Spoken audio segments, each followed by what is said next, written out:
সুন্দরবনে কোনো থানা আছে যে বাগে বাগে মারামারি হয়, থানায় কেস করতে হয় না? সমুদ্র তলাতে আছে জেলখানা, যে নীলতিমি মাছ আর পুঁটি মাছ মারামারি করেছে নিয়ে জেলখানায় ভর্তি আছে নীলতিমি 4 মাস? ব্যাপার আছে না?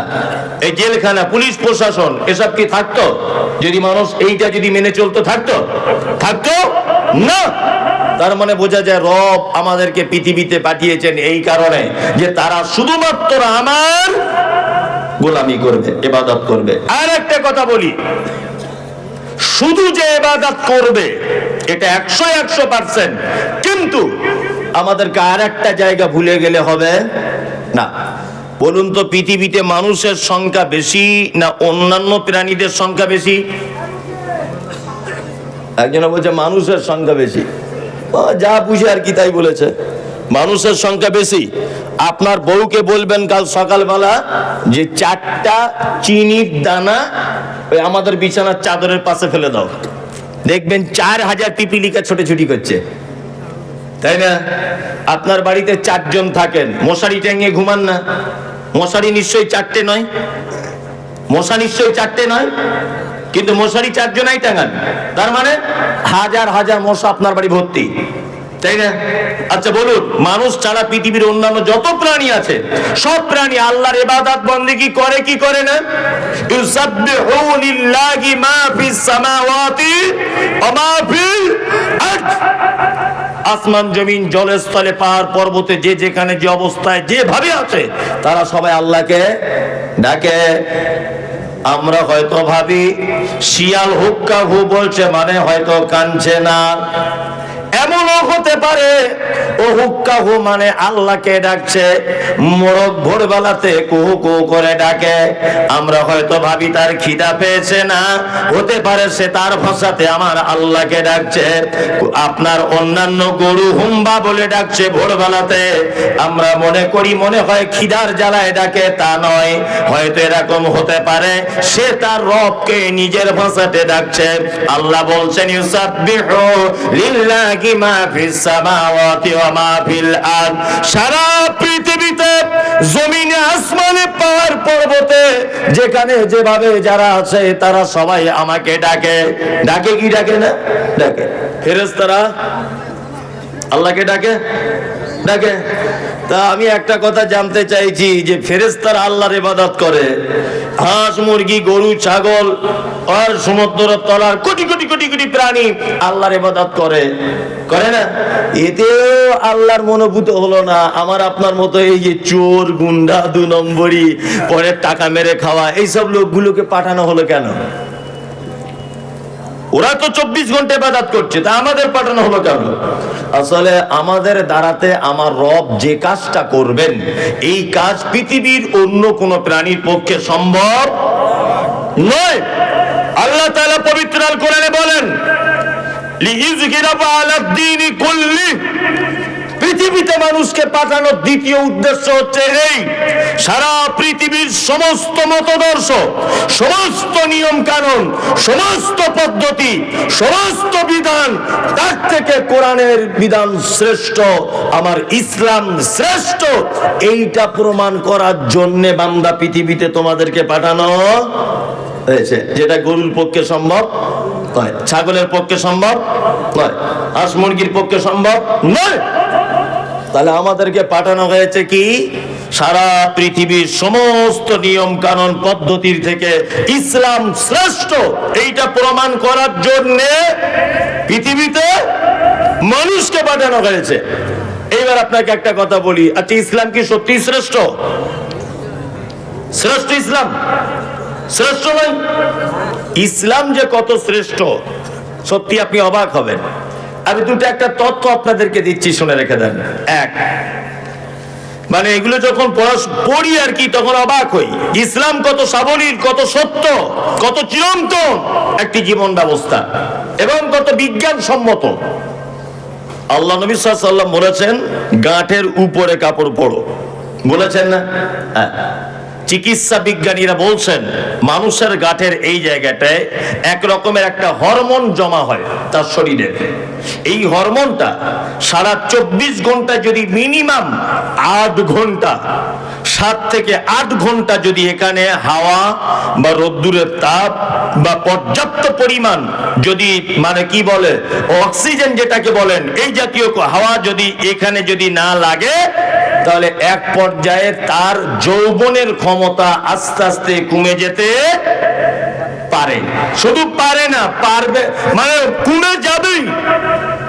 ওই জন্য দেখবেন দিয়ালে এখানে ওখানে বাসে ট্রেনে বহরমপুরে যান সব কাগজ বিলি করছে, আর ওখানে লেখা আছে হারবাল। বইয়ের কাছে যেতে ভয় লাগছে, বিয়ে করতে ভয় পাচ্ছেন, আমাদের এখানে আসুন, হারবাল চিকিৎসা। যত হারবাল চিকিৎসা আমদানি জমেছে সব গাঁটের নিচে কাপড় পড়ার কারণে। কি বললাম বুঝলেন? দই দাঁড়িয়ে পানি পান করা সুন্নত না বসে? এসব তথ্য শুনলে আপনি অবাক হবেন। আর যদি অবাক না হন তাহলে মনে নিতে হবে যে আপনার ভাঁড়ে কিছু নেই। এই দেখুন এদিকে ফিরুন। বলছে মানুষ যদি দাঁড়িয়ে যদি পানি পান করে, আমাদের পানি যখন আমরা পান করি, পানিটা ডাইরেক্ট পৌঁছানোর আগে এই জায়গাটা আল্লাহ সুবহানাহু ওয়া তাআলা একটা ছাঁকুনির মতো রেখে দিয়েছেন। ছাঁকুনি বোঝেন? চাটা ছাঁকে, চা ছাঁকা ছাঁকুনি, ঠিক ওই রকম ছাঁকুনি। একটা মানুষ যখন দাঁড়িয়ে থাকে তার ছাঁকনিটা এইভাবে থাকে, এই ভালো করে বুঝবেন। আর একটা মানুষ যখন বসবে তখন চাকরিটা আস্তে আস্তে আস্তে আস্তে এই সিস্টেমে খুলে যাবে। এটা বিজ্ঞান বলছে, এই সিস্টেমে আস্তে আস্তে খুলে যাবে। একটা মানুষ যখন পানি পান করে তখন পানিটা ডাইরেক্ট ওর নলি থেকে গিয়ে ওই ছাঁকনিতে যায়, ওখান থেকে পানিটা ফিল্টার হয়ে তারপরে তার পাকস্থলীতে পৌঁছায়। মুহাম্মদ সাল্লাল্লাহু আলাইহি ওয়াসাল্লাম ১৫০০ বছর আগে তিনি বলেছেন যে উম্মত বসে পানি পান করো।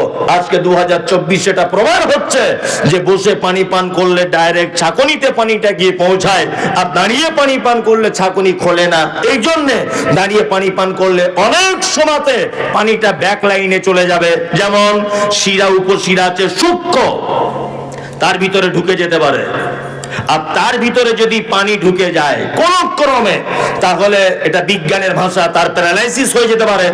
আর যদি ডাইরেক্ট পানিটা গিয়ে কিডনিতে হিট করে তাহলে তার কিডনি নষ্ট হয়ে যেতে পারে। ভালো করে বোঝার চেষ্টা করুন। তাহলে ইসলাম একটা সুন্দর জীবন ব্যবস্থা, একটা মানুষের বাঁচানো পর্যন্ত সমস্ত পদ্ধতি বলে দিয়েছেন। আল্লাহু আকবার। জীবন ব্যবস্থা নয় আমাদের দেশের জীবন ব্যবস্থা, আপনি অবাক হয়ে যাবেন। বীরভূম জেলার একটা ছেলে, বাড়ি তার এলেমবাজারে বাড়ি, কলকাতা যাবার পথে তাকে ডানকুনি থেকে অ্যারেস্ট করেছে কলকাতা পুলিশ। অ্যারেস্ট করে পুলিশ ছিল এনআইএ তদন্ত সহকারে ছেলেটাকে ধরা হলো। এলেমবাজারে মানুষ আছেন, ওনাকে জিজ্ঞাসা করুন ঘটনা সত্য কি মিথ্যা। এই ছেলেটা মোটামুটি 3 বছর পর জেলখানা থেকে ছাড়া পেল। তা আমি ছেলেটাকে জিজ্ঞাসা করলাম, তোমায় জেলখানাতে মারধর করা হতো? বলছে মৌলভী সাহেব মারধর মানে সাংঘাতিক মার। আমি বললাম 3 বছর পরে তুমি জামিন পেলে কেমন করে? বলছে 3 বছর পরে প্রমাণ হয়েছে আমি নির্দোষ। আমি এটা বলছি, এটা হচ্ছে পৃথিবীর জীবন ব্যবস্থা। একটা মানুষকে নির্দোষ প্রমাণ করতে টাইম লাগছে কত বছর? 3 বছর। তারপরে নির্দোষ হিসাবে প্রমাণ হচ্ছে। বলছে আমাকে ধরা হয়েছিল, আমার নাম রেজাউল, আমার নাম রেজাউল। বাংলাদেশের একটা রেজাউল বলে ছেলে ইন্ডিয়ায় এসেছিল গোয়েন্দাগিরি করতে, কোন একটা কাজের অপরাধের সঙ্গে যুক্ত ছিল, আর আমার নাম রেজাউল। তার ফটো দেখে আর আমাকেও একই রকমের দেখতে বলে ওই জন্য আমাকে অ্যারেস্ট করা হয়েছে। 3 বছর এটা বুঝতে টাইম লাগলো যে এই ফটোটা এ নয়। কি বললাম বুঝলেন? অজস্র মানুষ আজও পর্যন্ত 10-20 বছর যাবত জেলখানাতে গিয়ে বসে আছে। তারা বাড়ির কোনো ঠিকানা নেই, খবর নেই, পয়সার কারণে তারা বার হতে পারছে না, অথচ তারা নির্দোষ। ইসলাম কেমন জীবন ব্যবস্থা দেখুন। ইসলামের পদ্ধতি কি?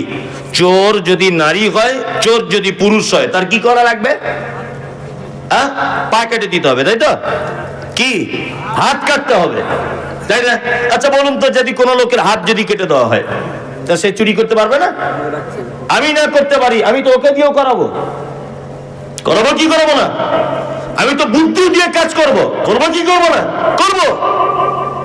আল্লাহ তো এটা বলতে পারতেন, তো চোখগুলো কানা করে দেয় কলম দিয়ে এরকম খুঁজে, যাতে জীবনে আর দেখতে না পায়, চুরি করার স্বাদ মিটে যাক, এটা বলতে পারতেন না। আল্লাহ সুবহানাহু ওয়া তাআলার বিধান বলছে হাত কেটে দাও। কারণ এই যে এই মোবাইলটা 1 লাখ টাকা দাম, ধরে নেন এই এমনি দাম 5,000, 1 লাখ এখানে রাখা আছে। স্টেজে আমি উঠলাম, উঠে আমি মোবাইলটা চোখে পড়ে গেল, ওরে বাবা সাংঘাতিক দামি সেট, চুরি করতে হবে না। আস্তে আস্তে আস্তে আস্তে করে আমি হেঁটে হেঁটে হেঁটে হেঁটে এই পর্যন্ত এলাম। এখানে এসে দাঁড়িয়ে আছি চুপচাপ, মোবাইলটার দিকে বারবার দেখছি, এরকম করছি। আর বাবার দেখছি সভাপতি কী করছে, মোতোয়াল্লি কী করছে, হেড মাওলানা কী করছে, বারবার দেখার পরে যে হেড মাওলানা দিক ফিরেছে, চটাম করে নিয়ে পকেটে ভরে দিয়েছি। আচ্ছা বলুন তো, পকেটে ভরা পর্যন্ত সব থেকে আমার সহযোগিতা বেশি করেছে কে? হাত। আমার পা চুরি করার জন্য হেঁটে হেঁটে এসেছে, কিন্তু পকেটে ঢোকাতে পারিনি। পেরেছে না? আমার চোখ দেখেছে কিন্তু পকেটে ঢোকাতে পারিনি। আমার পা হেঁটে এসেছে, মন বলেছে কিন্তু পকেটে ঢোকাতে পারিনি। ফাইনাল কাজ করেছে কে? হাত। ইসলাম বলেছে হাত হাত কেটে দাও, কারণ ফাইনাল কাজ যে করেছে সে অপরাধী। কি বললাম বুঝলেন? ইসলাম কত সুন্দর জীবন ব্যবস্থা। আল্লাহু আকবার। আল্লাহ সুবহানাহু ওয়া তাআলা বলছেন ইযহিরাবু আলা দীনি কুল্লি, তোমাদেরকে পৃথিবীতে এই কারণে পাঠানো হয়েছে যে ইসলাম যে শ্রেষ্ঠ, এইটা প্রমাণ করার জন্যই তোমাদেরকে পৃথিবীতে পাঠানো। এবার আপনাদেরকে একটা কথা বলছি, এক, আমাদের বর্তমান সারা ভারতবর্ষের যে অবস্থা, তাতে করে ইসলাম শ্রেষ্ঠ এটা প্রমাণ করা সহজ না কঠিন? কঠিন, তাই না? সহজ না কঠিন? কঠিন। মুহাম্মদ সাল্লাল্লাহু আলাইহি ওয়াসাল্লাম বলেছেন, তুমি যখন রাস্তা দিয়ে চলবে কোন দিকে চলো? ডান দিকে চলো। আমরা চলি কোন দিকে?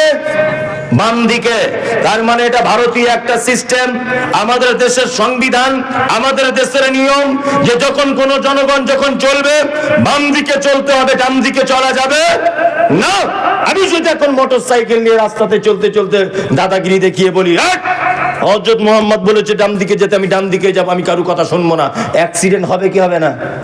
হবে। তার মানে ডান দিকের হাদিস আমরা আর মানতে পারছি না। দুই নম্বর হচ্ছে এই সুদ। আল্লাহ নবী সাল্লাল্লাহু আলাইহি ওয়াসাল্লাম সুদের যত প্রকার গুনার কথা বলেছেন, তার নিম্ন পাপ হচ্ছে তার মায়ের সাথে ব্যভিচার করলে যে পাপ হয়, এই পাপ তার আমলনামাতে তুলে দেওয়া হয়। বলুন, ভারতবর্ষের মাটিতে বা বাংলার মাটিতে সুদ মুক্ত কোনো মানুষ আছে? নেই। যদি বলছেন আমি আছি, নেই। আপনার এমন কৌশল করে ব্যাংকিং সিস্টেম আপনাকে ঢুকিয়ে দেওয়া হয়েছে, আপনার বউ তো লক্ষ্মীর ভান্ডারও পায়, তাই না? তার মানে যেমন হোক করে, আমি লক্ষ্মীর ভান্ডার সুদ এটা বলিনি, আমি বলছি অ্যাকাউন্ট আছে মানে 10,000 টাকা 1 বছর ধরে জমা করে রেখেছেন, 10,000 টাকা তো সুদ হয়। তার মানে যে কোনো প্রকার আপনি সুদের সঙ্গে জুড়ে আছেন। তার মানে পাপ থেকে সরে আসা সহজ না কঠিন? কঠিন। তাই আমরা কঠিন গুলো যদি মানতে নাও পারি, প্রতিষ্ঠা করতে নাও যদি পারি, তাহলে অন্তত সহজ গুলোতে পারবো। পারবো কি পারবো না? পারবো। আপনি বিডিও অফিসে দাঁড়িয়ে আছেন, সবাই 100 জন লাইন দিয়ে, চৈত্র মাসের প্রখর রোদ্দুর, সবাই পানি পিপাসার কারণে ঢক ঢক করে দাঁড়িয়ে পানি পান করছে। আপনি 10 টাকা দিয়ে একটা পানির বোতল নিয়ে আপনি বিডিও অফিসে লাইনের মাঝখানে দাঁড়িয়ে 3 নিঃশ্বাসে পানিটা পান করুন। হেড মাওলানা যখন জিজ্ঞাসা করে বলবেন সবাই দাঁড়িয়ে পানি পান করছে, তুমি কেন বসে পানি পান করছো? আপনি তখন দায়িত্বহীন ভাষাতে বলুন, বসে পানি পান করার কথা বলেছেন মুহাম্মদুর রাসূলুল্লাহ সাল্লাল্লাহু আলাইহি ওয়াসাল্লাম। এবার আপনার কাছে আমার প্রশ্ন, আপনি যদি দাঁড়িয়ে পানি বসে পানি পান যদি করেন, এর জন্য আপনার জেল জরিমানা কিছু হবে? হবে? হবে না। দাড়ি যদি আপনি রাখেন, আপনার জেল জরিমানা কিছু হবে? হবে না। ওটা ব্রিটিশদের একটা প্রেক্ষাপট ছিল, যখন দাড়ি রাখলে কর দিতে হতো, নামের আগে মোহাম্মদ লিখলে কর দিতে হতো, মুসলিম নাম লিখতে গেলে কর দিতে হতো। এইসব বিভিন্ন ইতিহাস আগে অনেক গুজরে গেছে। এখন 2024-এ কোন মুসলিম যদি বলে আমি দাড়ি রাখবো, আচ্ছা বলুন তো তার জন্য জেল জরিমানা কিছু হবে? সরকারি কোনো কাজ থেকে তাকে বঞ্চিত করা হবে? হবে না। তাই এইটা প্রতিষ্ঠা করতে আপনার অসুবিধা কোথায়? হ্যাঁ, এইটা আপনার রাখতে অসুবিধা কোথায়? ওই যে মলি সাহেব কেমন কুটকুট কুটকুট করে সাহেব রাখলে, বলছে না? আর অনেকজন বলছে তেল খরচা বেশি হবে। বা নানান রকমের কাহিনী নয়। আমি চিন্তা ভাবনা করে যা দেখলাম যে একটা মানুষ দানি, সে দান করে, সে যখন মারা যায়, সে যে দানি ছিল তার কোনো চিহ্ন তার লাশটা দেখলে বোঝা যাবে? কথা বলুন, যাবে না। আচ্ছা, সে জাকাত দিত, তার কোনো নিদর্শন থাকবে না। একটা মানুষ একটাই মাত্র মারাত্মক ইবাদত বা সুন্নাত সেইটা সাথে নিয়ে কবরে যায়, তার নাম দাড়ি। এক আশ্চর্য সুন্নাত। আপনি নামাজ পড়েন, এক ওয়াক্ত নামাজ নিয়ে ঢুকতে পারবেন না। জাকাত দিতেন, মাদ্রাসার বিলগুলো নিয়ে ঢুকতে পারবেন? ওষুধ দিয়েছেন গোড়াইপুর মাদ্রাসায় 5,000 টাকা, ওই বিলগুলো নিয়ে ঢোকানো হবে না। কিন্তু একটা জিনিস, মরার আগে আপনাদের এখানে মরে যাবার পর দাড়ি কেউ চেঁচে দেয় নাকি? না। অন্তত ফেরেশতারা এই অবস্থায় দেখলেও বুঝতে পারবে যে না, আমাদের দলই আছে। ভালো করে বুঝবেন, তাই না? ওই জন্য আপনাদেরকে বলছি, এটা রাগ করিয়েন না। আর আপনার রাগের কোনো বিষয় নেই, এটা একটা ইসলামিক কথা। আপনি রাখতে পারছেন না, এটা ভিন্ন ব্যাপার। কিন্তু আমি বলবো আপনি রাগ করবেন এটা নয়, তাহলে আপনি আর মুসলিম থাকতে পারবেন না। আপনি কোনো জিনিস মানতে পারছেন না, আপনাকে বলা হচ্ছে, আপনি লজ্জিত হচ্ছেন যে না মৌলভী সাহেব আপনি যেটা বলছেন ঠিকই, আমি মানতে পারছি না। কিন্তু আপনি যদি সেটা না মানেন, আর আমি বলেছি বলে আপনি যদি রাগ করেন বা আপনি যদি আমাকে আবার উল্টো চাপ দেন, তাহলে মেনে নিতে হবে যে আপনি দাড়িকে অঙ্গীকার করছেন, তার মানে আপনি আর মুসলিম থাকতে পারবেন না। একজনকে বলছি চাচা নামাজ পড়ো, বলছে নামাজ পড়ে তুই কি পেয়েছিস? ভালো করে বুঝি, আমি কিছুই পাইনি। বলছে নামাজ পড়ে তুই সে মাটির ঘরে শুয়ে আছিস, আমি নামাজ না পড়ে 2 তলা বাড়িতে আছি। ওর সঙ্গে সঙ্গে ইমান চলে গেছে।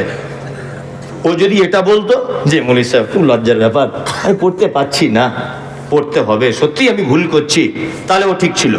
ও নামাজ না পড়ুক কিন্তু ঠিক ছিল। কিন্তু এই যে ও অহংকার ইনকার করে দিল, তোমাদের শুধু কাজ নেই, শুধু নামাজ আর নামাজ করি কি করি না করি। আল্লাহ সুবহানাহু ওয়া তাআলা পবিত্র আল কোরআনে মানুষ পৃথিবীতে পাঠানোর আর একটা উদ্দেশ্য বলতে গেছেন, এক লিয়াবলুয়াকুম আইয়ুকুম আহসানু আমালা। আল্লাহ বলছেন আমি হায়াত আর মাউতকে সৃষ্টি করেছি এই কারণে, অর্থাৎ মানুষকে সৃষ্টি করেছি এই কারণে যে তোমাদের ভিতরে সর্বশ্রেষ্ঠ উৎকৃষ্ট আমল কে করে আমার কাছে আসতে পারবে। ভালো ভালো আমল, বেশি আমলের কথা বললেন না, আল্লাহ ভালো আমলের কথা বললেন। হ্যাঁ, ভালো আমল কাকে বলে? ভালো আমল হচ্ছে সেটা যে আমলটা আল্লাহ সুবহানাহু ওয়া তাআলা করতে বলেছেন, যে আমলটা মুহাম্মদ সাল্লাল্লাহু আলাইহি ওয়াসাল্লামের স্বীকৃতি রয়েছে, এই আমলটাই ভালো কাজ। জানাজা সালাত আদায় পড়তে গেলাম, একজন লোক মাটি দেওয়ার সময়তে জোরে জোরে বলছে, সবাই দোয়া বলুন, মিনহা খালাকনাকুম ওয়া ফিহা নুঈদুকুম ওয়া মিনহা নুখরিজুকুম তারাতান উখরা। আমি তার পাল্টা জবাবে বলছি, এই দোয়া বাদ দিয়ে বিসমিল্লাহ বলে দেন মাটি। তখন চাচা আমাকে বলছে, তুমি কোথাকার মৌলভী সাহেব? হ্যাঁ, কেন? তো হচ্ছে মিনহা খালাকনাকুম কোরআনের আয়াত, এটা বললে তোমার অসুবিধা কোথায়? এটা বললে তোমার অসুবিধা কি হচ্ছে? তুমি এটা বলতে মানা করছো। আমি তখন বললাম, চাচা এটা যে এখানে বলতে হবে তোমাকে, এটা কে বললো? বলছে কোরআনের আয়াত বললে অসুবিধা কি? বোঝার চেষ্টা করুন, কোরআনের আয়াত বলেই যে সব জায়গায় বলা যাবে এটা ঠিক না। রুকুতে গিয়ে কি বলতে হয়? আল্লাহু আকবার। রুকুতে গেলাম, গিয়ে কি বলি? সুবহানা রাব্বিয়াল আযীম বলি না? তো ওইটা ওই জায়গায় যদি বলি ইন্না আতাইনাকাল কাউসার ফাসাল্লি লিরাব্বিকা ওয়ানহার ইন্না শানিয়াকা হুয়াল আবতার, নামাজ হবে না বাতিল? বাতিল। একই তো জিনিস, একই জিনিস নয়? একই তো। সুবহান রাব্বিয়াল আযীম, এর থেকে উত্তম কথা আমি বললাম না কোরআনের আয়াত। তার মানে বোঝা যাচ্ছে সব জায়গাতে সবটা ফিট করা যাবে না। উত্তম হচ্ছে সেইটা যেটা আল্লাহর আদেশ রয়েছে আর মুহাম্মদ সাল্লাল্লাহু আলাইহি ওয়াসাল্লামের আদেশ রয়েছে, এটা উত্তম। বড় বড় আলেমরা বসে আছেন স্টেজে, আমাদের নবী মুহাম্মদ সাল্লাল্লাহু আলাইহি ওয়াসাল্লাম তিনি বলছেন, কোন মানুষ যখন মৃত্যুর অবস্থায় থাকে, সে যখন একদম অন্তিম শয্যায় পৌঁছে যায়, তখন তোমরা বলো লা ইলাহা ইল্লাল্লাহ। তোমাদের বলাতে যদি ওই লোকটা একবার বলে দেয় লা ইলাহা ইল্লাল্লাহ, তাহলে নবীজি বলছেন ওই লোকটা যাবে কোথায়? জান্নাতে। তবে ওকে বলার আদেশ করতে পারবেন না যে ভাই বলো লা ইলাহা ইল্লাল্লাহ, ভাই বলো লা ইলাহা ইল্লাল্লাহ, না। আদেশ করলে একটা বিপরীত দিকে ক্ষতি আছে, সেটা হচ্ছে এই ও মৃত্যু যন্ত্রণায় আছে। আপনি যদি তাকে প্রেসার করেন, ও অস্বীকার করে দিতে পারে, ও গাল দিয়ে দিতে পারে, ও অসহ্য যন্ত্রণায় উল্টো পাল্টা কিছু বলে দিতে পারে। এই কারণে আপনার উচিত হবে আপনি নিজে বলবেন লা ইলাহা ইল্লাল্লাহ। আপনার ভাই যদি ওটা শুনে যদি বলে লা ইলাহা ইল্লাল্লাহ, তাহলে অবশ্যই ওর থাকার জায়গা জান্নাত। আপনার আব্বা এইরকম মুহূর্তে রয়েছে, আপনি চলে গেলেন কোন মাদ্রাসায়, গিয়ে কারি সাহেবকে ডেকে বলছেন, কারি সাহেব তাড়াতাড়ি করে আসুন, আমার আব্বা যায় ভাব। কারি সাহেব বলছে আমার অন্য জায়গায় দাওয়াত আছে, আমি 4টে ছেলে পাঠিয়ে দিচ্ছি। 4টে ছেলে পাঠিয়ে দেওয়া হয়েছে, 4 জনা বড় বড় সাইজের কোরআন মাজিদ নিয়ে দুলে দুলে বলছে ইয়াসিনুল কোরআনিল হাকিম ইন্নাকা লামিনাল মুরসালিন। ফেরেশতারা একদম বাঁশ রেডি করে রেখে দিয়েছে। তুই কোথা পেলি ইয়াসিন? এখন ইয়াসিন এটা কোরআনের একটা সূরা, তাই না? এই মুহূর্তে এখানে পড়ার ব্যাপারে হযরত মুহাম্মদ সাল্লাল্লাহু আলাইহি ওয়াসাল্লামের কোনো আদেশ আছে? আছে। তার মানে এটা ভালো কাজ না খারাপ কাজ? অবশ্যই খারাপ কাজ। আমি আপনাদেরকে কয়েকটা ভালো কাজের আদেশ আল্লাহ নবী সাল্লাল্লাহু আলাইহি ওয়াসাল্লামের তরফ থেকে দিয়ে দিচ্ছি, আর কয়েকটা ভালো আমল করার জন্য বিনীত অনুরোধ করে দিচ্ছি। আমি জানি শীতকালীন রাত, আমি এসেই বুঝতে পেরেছি যে আমি যখন বক্তব্য দেবো তখন আর মানুষের ধৈর্য থাকবে না। যত দামির বক্তাই হোক না কেন, যত স্বাদের বক্তাই হোক, মানুষ শীতকালে ধৈর্যের বাইরে চলে গেলে আর থাকবে না। তারপরেও যারা আপনারা আছেন টুকটুক টুকটুক করে শুনে নেন, আমি 2-5টা কথা বলে দিই। এক, ভালো কাজ বলে দিচ্ছি, আমল করবে ইনশাআল্লাহ? ইনশাআল্লাহ আমল করবো তো? ইনশাআল্লাহ। এক, আল্লাহ নবী সাল্লাল্লাহু আলাইহি ওয়াসাল্লাম বলেছেন, হাক্কুল মুসলিমি আলাল মুসলিমি খামসিন রাদ্দুস সালাম। এক মুসলমান আর এক মুসলমানের উপরে 5টা হক। আর একটা রওয়ায়াতে এসেছে 6টা, তা আমি 5টারটা বলছি।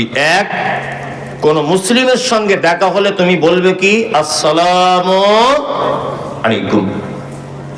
আচ্ছা, এইটা বলতে গিয়ে পয়সা খরচা হলো, অথচ 10টা নেকি পেয়ে গেলেন, তাই না? আমি শুনেছি আপনার ছেলে নাকি ইংলিশ মিডিয়ামে পড়ছে, আলহামদুলিল্লাহ, ভালো জিনিস। ও ফটর ফটর করে ইংরাজি বলে, good morning, good evening, good afternoon বলে না?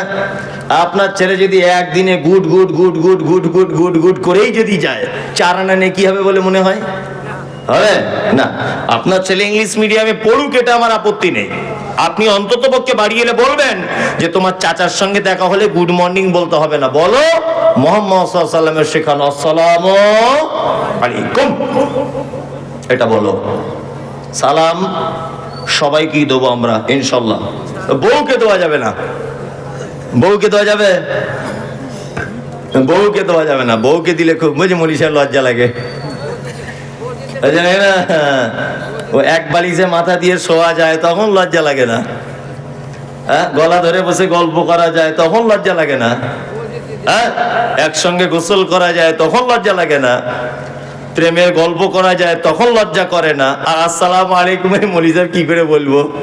খুব লজ্জার ব্যাপার না? সবাইকে সালাম দেয়, বউকে দেয় না, তাই না? আমাদের পশ্চিম বাংলার প্রায় ফ্যামিলিতে স্বামী স্ত্রী অশান্তি হচ্ছে না? হচ্ছে কি হচ্ছে না? হচ্ছে। আজকে থেকে আর হবে না। আপনি একটা আমল করুন আজকে থেকে, ছোট আমল, আমলটা করুন, দেখবেন আর হবে না ইনশাআল্লাহ। এক, আসসালামু আলাইকুম বাংলা মানে কি? আল্লাহ তুমি তার উপর শান্তি বর্ষণ করো, তাই তো? আর ও প্রতি উত্তরে কি বলবে? ওয়া আলাইকুমুস সালাম, আল্লাহ তোমার উপরও শান্তি বর্ষণ করুক। তার স্বামী স্ত্রী ঝগড়া হয়েছে, ধরে নেন, বাড়ি ঢুকলেন, আসসালামু আলাইকুম খাদিজা, কি করছো? ও যত বদমাশ মেয়েই হোক, সালামের উত্তরটা অন্তত নিবে। ও উত্তরে কি বলবে? ওয়ালাইকুম আসসালাম। কোন রকম আছি, বেশি ভেটা ভেটা করো না। যাই করুক কিন্তু সালামের উত্তরটা নেবে, নেবে কি নেবে না? তাহলে আপনি যদি দিনে 10 বার যদি এটা বলেন যে তোমার উপরে আল্লাহর তরফ থেকে শান্তি বর্ষণ হোক, আর ও যদি বলে তোমার উপরে হোক, আর একবার যদি কবুল হয়ে যায় তাহলে আর অশান্তি থাকবে? থাকবে? থাকবে না। এই পদ্ধতিটা সত্যি খুব ইম্পর্টেন্ট একটা পদ্ধতি। আপনার স্ত্রীকে বেশি করে সালাম দেবেন। কি বললাম বুঝলেন? 2, নিজের বাড়িতে হোক অপরের বাড়িতে হোক, লা তাদখুলুল বুয়ুতা গায়রা বুয়ুতিকুম, নিজের বাড়ি হোক অপরের বাড়ি হোক, যখন ঢুকবেন কি বলে ঢুকবেন? আসসালামু আলাইকুম। কেন বলতে হবে এটা? আগে আপনাকে বলেছি সারা পৃথিবীর সব থেকে উত্তম জীবন ব্যবস্থা, তার নাম হলো ইসলাম। আপনার বাড়িতে একটা বেটি রয়েছে, আপনার বয়সটা 16 বছর, আপনি বাড়িতে নাই, আপনার বিবি আর আপনার বেটি দুজনা শীতকালে গোসল করে বারান্দায় বা বাড়ির আঙিনাতে রোদ্দুরে বসে আছে চুল খোলা অবস্থায়। আপনার 16 বছরের বেটির বুকে ওড়না নাই, আপনার বাড়িতে বৌমা রয়েছে গায়ে চাদর নাই, শাশুড়ি আর বৌমা দুজনা বসে আছে মোটামুটি আগলা অবস্থায়। আগলা মানে ইম্পর্টেন্ট জায়গাগুলোতে সব ঢাকা রয়েছে, কিন্তু তার বগলে ফাঁকা, এইদিকে তার পেট ফাঁকা, এইদিকে হাঁটুর নিচে ফাঁকা, তেল মাখছে শীতকালে রোদ্দুরে বসে বসে। আর আপনি যদি হঠাৎ করে বাড়ির ভিতরে ঢুকে যান, আর আপনার বেটি যদি এই অবস্থায় থাকে আর আপনার বৌমা যদি এই অবস্থায় থাকে, তাহলে বলুন তো দেখি বৌমা আর আপনার বেটি লজ্জা পাবে কি পাবে না? ইসলাম বলেছে তুমি দরজায় দাঁড়িয়ে থেকে বলবে আসসালামু আলাইকুম, ও আয়েশার মা আমি বাড়িতে চলে এসেছি, তাড়াতাড়ি করে দরজা খোলো। তোমার স্ত্রী আস্তে আস্তে করে দরজা খুলতে আসবে, তোমার মেয়ে চলে যাবে ঘরের ভিতরে, ঘরের ভিতরে গিয়ে তার প্রয়োজন মতো পোশাক পরে নিবে, গায়ে ওড়না নিয়ে নিবে। আর তখন যদি আপনি বাড়িতে প্রবেশ করেন, আপনিও লজ্জা পাবেন না, আপনার বেটিও লজ্জা পাবে না। এই জন্য ইসলাম বলেছে নিজের বাড়িতে হোক অপরের বাড়িতে হোক তোমরা সালাম দিয়ে প্রবেশ করবে। ইনশাআল্লাহ আজকে থেকে এই আমলটা করব, সবাই সবাইকে সালাম দিব ইনশাআল্লাহ। চলুন 2, ইয়াদাতুল মারিজ, অসুস্থকে দেখতে যাও। পাড়া প্রতিবেশী কেউ যদি অসুখে পড়ে যায় তাহলে আমরা তাকে দেখতে যাব। এগুলো ফ্রি নাকি? পয়সা খরচা হবে না। ফজরের নামাজ পড়ে গেলেন, পাড়ার একটা আব্দুল্লাহ বলে লোক অসুখে পড়ে আছে, বিছানায় পড়ে আছে, গেলেন, গিয়ে তার মাথায় হাত দিয়ে বললেন লা বাসা তাহুরুন ইনশাআল্লাহ, ভাই টেনশন করো না, আল্লাহ তোমাকে ভালো করবে। চাচা কোন ডাক্তার দেখাচ্ছ? মামু এখন খেতে যেতে পারছো? একটু জিজ্ঞেস করলেন, বাড়ি চলে এলেন। বিশ্ব নবী তিনি বলেছেন রুগী তো কল্যাণ যা পাবে পাবে, যে দেখতে গেছে ও বেশি কল্যাণ পাবে। লাভ হলো না লস হলো? আসমানের ফেরেশতারা পর্যন্ত দোয়া করবে, কল্যাণ কামনা করবে। কার জন্য? যে দেখতে গেছে তার জন্য। আল্লাহু আকবার। এইবার আপনাদেরকে আরেকটা কথা বলি, ইজাবাতুদ দাওয়াতি, কেউ দাওয়াত দিলে গ্রহণ করবে ইনশাআল্লাহ। ইনশাআল্লাহ দাওয়াতের ব্যাপার ইনশাআল্লাহ তো বলতেই হবে। গরুর গোশতের ব্যাপার আছে, তাই না? ওই দেখি তো মাদ্রাসার জলসা টলসা হলে মানে গেট ভেঙে ফেলছে এরকম করে। কিছু কিছু মাদ্রাসা মনে হচ্ছে জীবনে খাই নাই, ও গরুর গোশত চোখেই দেখিনি, এরকম একটা মনে হয় আর কি। আপনাদের এখানে গোড়াইপুরের কথা বলছি না, ওই আরে অন্যান্য যত মাদ্রাসা জলসা বা মসজিদের ঈদগাহ জলসা হয় ডেলিগেটে, মনে হচ্ছে গেট ভেঙে ফেলছে। আশ্চর্য ব্যাপার, এটা ভদ্রতাটুকু নেই। আচ্ছা নেই, আশ্চর্য ব্যাপার। দাওয়াত বৈধ হলে কবুল করবেন ইনশাআল্লাহ। অবৈধ দাওয়াত তাহলে কি না, কিছু কিছু দাওয়াত বাড়ি আছে আপনি যাবেন না, আপনার থেকে সেজন্য একটা শিক্ষা পায়। যেমন ধনী গরিবের বৈষম্য রেখে যে দাওয়াত বাড়িতে খাবার পরিবেশন করা হয়, একই প্যান্ডেল, একটাই সিস্টেম, একই ক্যাটারিং এর মালিক, কর্মচারীরা মাল দিচ্ছে, ওইদিকে দিচ্ছে খাসি আর এদিকে দিচ্ছে গরু। এইরকম কোন পরিস্থিতিতে যদি আপনি পড়েন, কোন আপনার বিবাহের অনুষ্ঠানে বা কোন অনুষ্ঠানে যদি আপনি দেখেন, তাহলে আপনাকে রিটার্ন চলে আসবেন, এটা আপনার জন্য উত্তম। কারণ ইসলামে কোনো বৈষম্য নেই। গরিবের যে সম্মান, ধনীর একই সম্মান। লম্বা, কালো, বেঠে, পরিষ্কার, সাদা চোখ, কালো চোখ, কটা চোখ, কারোর কোনো ডিফারেন্স নেই। আরব অনারব কোনো ডিফারেন্স নেই। আল্লাহর নিকটে ওই লোক সবথেকে উত্তম যার ভিতরে তাকওয়া, পরহেজগারিতা বেশি, আল্লাহ ভীরুতা বেশি। দুই, এমন একটা বৈঠকে আপনাকে দাওয়াতের জন্য আহ্বান করা হলো, যে বৈঠকে বা যে দাওয়াত বাড়িতে আপনি গিয়ে দেখছেন বাদ্যযন্ত্র বাজছে। এখন তো গান বাজনা ছাড়া বিয়ে শাদী হয় না, তাই না? আপনাদের এলাকাতে হয়তো হয় না, আমাদের ওদিকে হয়, সব জায়গায় হয় না, কিছু কিছু বাড়িতে আসে। আল্লাহু আকবার। মানে কি বলবো, মানে সত্যি আগেকার দিনে মেয়েদের যে, নারীদের যে মর্যাদা ছিল, এখন আর সেটা আছে না। এই মোবাইল, প্রথম যখন সুইচওয়ালা মোবাইল ওঠে, তখন মানুষ এইভাবে কথা বললে পাড়ার লোক দেখতে যেত, এইরকম করে কথা বলছে, এ আবার কি, দেখতে যেত না। তারপরে যখন এই স্ক্রিন টাচ মোবাইলটা উঠে গেল, তখন লোক আশ্চর্য হয়ে গেল, ইউরি বাবা, হাত দিলে আলো জ্বলছে, ও ছবি বার হচ্ছে, ইউরি বাবা, তাই না? আচ্ছা, এখন আর সেই আশ্চর্য ব্যাপারটা এখন আর আছে নাই। প্রথম যখন অ্যাপেলের মোবাইল ওঠে, তাই না, অ্যাপেলের সেট যখন ওঠে, তখন ওটার খুব দাম ছিল না? খুব দাম। ওরে বাবা, অ্যাপেলের সেট। জি, ও 2-3 মিনিট। কে?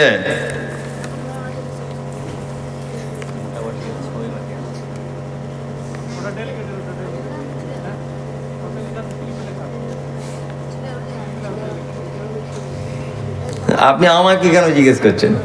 হেড মহল্লা বসে আছে, আমি আমাকে কেন জিজ্ঞেস করছেন? আমি কি বড় আলেম নাকি? আমি বক্তা?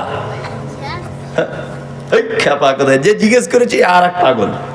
আমি উত্তর দেবো না, আমি জানি তবুও বলবো না। কি বললাম, সামান্য ব্যাপার, হেড মহল্লা বলে দেবে, আমি কেন বলতে যাব? আমি প্রশ্নের উত্তর দেওয়ার ক্ষমতা রাখি না। তবে একটা ছোট্ট কথা, যেটা ফতোয়াবাজি নয়, কিছু নয়, এটা জানার বিষয়, জানিয়ে দিই। যদি আপনার জোহর, আসর, মাগরিব এই সমস্ত নামাজগুলি যদি আপনার কাজা হয়ে যায়, তাহলে আপনার ধরে নেন জোহরের নামাজ কাজা হয়ে গেল, তাই তো? আসরের মসজিদে গেছেন, দেখছেন আসরের নামাজ চলছে, আপনি আসরের নামাজে দাঁড়াবেন, কিন্তু জোহরের নিয়ত করে দাঁড়াতে হবে। কারণ সিরিয়াল বাই সিরিয়াল, জোহর আগে পড়বেন, ওই আসরের জমাতে আপনি দাঁড়ান, আপনি নিয়ত করুন আমি জোহরের পড়ছি, জোহরটা পড়া হয়ে যাবে, ওই জমাতে নেকি পেয়ে যাবেন আপনি জমাতের, তারপরে আপনি আসরেরটা পড়বেন, সিরিয়াল বাই সিরিয়াল। কি বললাম, বুঝতে পেরেছেন? আর উনি যে প্রশ্ন করেছেন, ইসলামে কোন রকমের ওজর নেই, কোন রকমের ওজর নেই। উনি বলছেন, আমি সকাল 8টায় কাজে যাই, সন্ধ্যা 6টায় বাড়ি আসি, মালিককে বলি জোহর আসরের নামাজ পড়বো মাগরিবের, আমার মালিক আমাকে ছুটি দেয় না, আমি বলবো তুমি ও কাজ ছেড়ে দাও, ও কাজ ছেড়ে দাও, দিয়ে অন্য কাজ করো, কোন রকমের অপশন নেই, ও কাজ তুমি ছেড়ে দাও, যে অন্য কাজ দেখো, পৃথিবীর জমিনে অনেক কাজ রয়েছে, সেই কাজগুলো তুমি দেখো। যাই হোক, যে কথা বলছিলাম, আমি বলতে বলতে লাইনচ্যুত হয়ে গেছিলাম, এইদিকে প্রশ্নটা এলো বলে। যে কথা বলছিলাম সেটা হচ্ছে ইজাবাতুদ দাওয়াতে, বৈধ দাওয়াত দিলে কি গ্রহণ করবেন, আর জানাজা গ্রামে হলে তার সালাত আদায় করবেন কি। আর জানাজা সংক্রান্ত আর একটা কথা বলে দিই, সেটা হচ্ছে যে কেউ মারা গেল, আপনি জানাজা পড়তে চলে গেলেন না, মাঝে সাঝে দুটো একটা জানাজায় শিক্ষা দেওয়ার জন্য আপনি যাবেন না। যদি বলছেন এটা কেমন কথা, আপনি তো মারাত্মক গেঁড়াকল বলে দিয়ে চলে গেলেন, আমি বলিনি। আব্দুল হামিদ ফাইজি আল মাদানী হাফেজাহুল্লাহ সাহেব ছিলেন একটা বড় মাপের আলেম, তিনি একটা বই লিখেছেন জানাজা দর্পণ। এই বইয়ে তিনি বলছেন যে কিছু কিছু ইমানদার আল্লাহওয়ালা গ্রামে যাদের গ্রহণযোগ্যতা আছে, গ্রামের মানুষ যাদেরকে মানে, কাদের কাদের জানাজা পড়া যাবে আর যাবে না, এই কথা বলতে গিয়ে তিনি বলেছেন যে কোন বেনামাজি কখনোই লোকটা নামাজ কালাম পড়েনি। আর 5 জন বেনামাজিকে শিক্ষা দেওয়ার জন্য 2-1 এরকম করা ভালো। কি বললাম বুঝলেন? এ চাচা তুমি নামাজ পড়তে যাবে না জানাজা? বুঝলেন না, যাবো না। কেন? ও জীবনে নামাজ কালাম পড়েনি, কিছু করেনি, যেন আর 5 জন শিক্ষা পায়। আমি কিন্তু ফতোয়া দিইনি যে বেনামাজি জানাজা হারাম, এটা আমি বলিনি, কিন্তু আমি বলছি আর বেনামাজি যাতে এটা করে ভয় করে। কি বললাম বুঝলেন? জানাজার সালাত আদায় করবেন। আর নাম্বার 5, হাঁচি হলে কি বলতে হয়? আলহামদুলিল্লাহ। ওটা যে শুনবে ইয়ারহামুকাল্লাহ, ওটা যে শুনবে ইয়াহদিকুমুল্লাহ ওয়া আসলিহু বালাকুম, এই 3 পর্যায়ের উত্তর আপনি দিবেন। আপনাকে 5টা ভালো কাজ বলে দিলাম, ইনশাআল্লাহ ভালো কাজগুলো আমল করার চেষ্টা করবে ইনশাআল্লাহ। 1, সালাম দিবেন। 2, বৈধ দাওয়াত কবুল করবেন। 3, অসুস্থকে দেখতে যাবেন। 4 হচ্ছে আপনার জানাজার সালাত আদায় করবেন। 5, হাঁচি হলে 3 পর্যায়ের উত্তর দিবেন। আল্লাহ নবী সাল্লাল্লাহু আলাইহি ওয়াসাল্লাম বলেছেন একজন মুসলিম আর একজন মুসলিমের উপর এটা হক। আমি ভালো কাজ করার জন্য পৃথিবীতে আল্লাহ আমাদের পাঠিয়েছেন, তাই না? এবার একটা আশ্চর্য ভালো কাজ বলে দিই, 2 মিনিট আমাকে টাইম দেন। কমিটির কাছে এটা আমার অনুরোধ। আল্লাহ নবী সাল্লাল্লাহু আলাইহি ওয়াসাল্লাম, এখানে যারা বসে আছেন সকলেই আমার দিকে ফিরে খুব অ্যাক্টিভ হয়ে কথাটা শুনুন। আমাদের নবী মুহাম্মদ সাল্লাল্লাহু আলাইহি ওয়াসাল্লাম পৃথিবী থেকে যেদিন চলে গেছেন সেই দিনটির নাম কি? কি বার ছিল? সোমবার। আলহামদুলিল্লাহ, আপনারা ভালো জানেন সোমবার। সোমবারের দিন জীবনের শেষ জমাতে সালাত আদায় করেছেন মাগরিবের।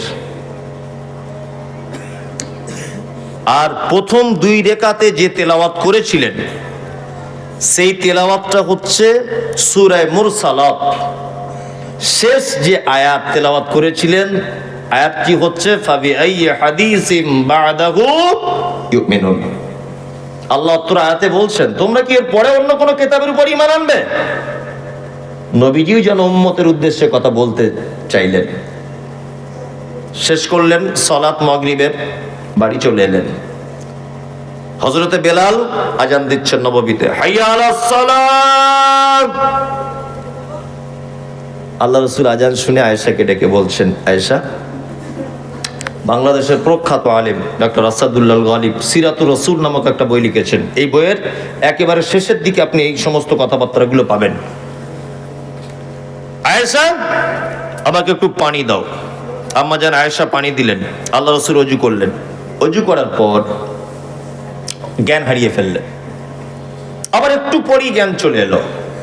আল্লাহ রাসূল আবার বললেন, আয়েশা একটু পানি দাও। আয়েশা পানি দিলেন।